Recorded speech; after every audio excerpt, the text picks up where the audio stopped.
সুফলা এগুলো থেকে বলছি। দেখছেন আজকে কিন্তু আমাদের হচ্ছে পেঁপের চারা ডেলিভারি যাবে। আমরা কিন্তু ওইভাবে ভিডিও অ্যাকচুয়ালি দেখাই না, হ্যাঁ। তো তারপর আজকে বাধ্য হলাম পোলাপান বলাতে। দেখতে পাচ্ছেন আমাদের পেঁপে, যে এটা জাতের নাম হচ্ছে বাবু। এই চারাটা কিন্তু যাবে হচ্ছে যশোর চৌগাছাতে। হ্যাঁ, আমাদের নিজস্ব গাড়ি আছে, প্রাইভেটে পাঠাবো আর কি চারাটা।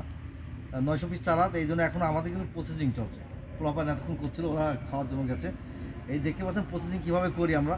এটা হচ্ছে আসলে প্রসেসিং করা হচ্ছে এই কারণেই, আমি যদি সরাসরি কাপটা দিয়ে দিই তাহলে কিন্তু চারা হচ্ছে ওই কোকোপিট পড়ে যাবে। পড়ে গেলে চারাটা তখন তো একটা রিস্কি থেকে যায়। এই জন্য এই যে আমরা যেভাবে প্রসেসিং করছি, এখানে পলি ব্যাগ আছে। যদিও পলি ব্যাগ কিন্তু বাংলাদেশ সরকার নিশ্চিত ঘোষিত করেছে, তার বিকল্প রাস্তা আমরা বের করবো।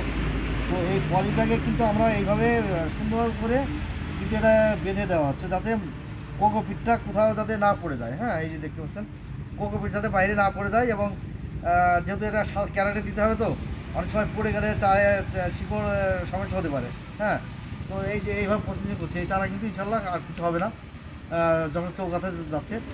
আর দেখতে পাচ্ছেন আমাদের কিন্তু বীজ 100% জার্মিনেশন হয়। এই যে এখানে দেখতে পাচ্ছেন এটা কিন্তু আমাদের হচ্ছে রেড গান 2 যেটা, হ্যাঁ, এটা কিন্তু ব্র্যান্ড।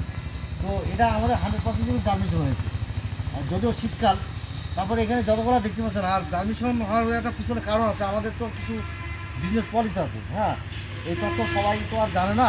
তো আমাদের বীজ আমি এখনও দেখি নাই যে হচ্ছে মিসিং দিচ্ছে। 100% আমাদের জার্মিনেশন হয়, কিন্তু প্যাকেটে লেখা থাকে 95% বা 98% হচ্ছে জার্মিনেশন।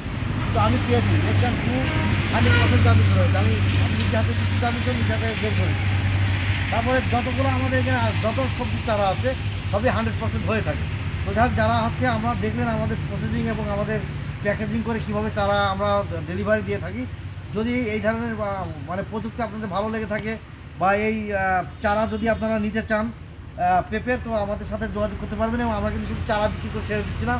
চাষির শুরু থেকে জমি মাটি টেস্ট করা হয়, টেস্ট করার পরে তাকে হাতে ট্রিটমেন্ট দেওয়া হয়, এবং জমি বানানো থেকে শুরু করে আমাদের প্রযুক্তিতে কিন্তু যে চারা কিন্তু রোপণ করা হবে।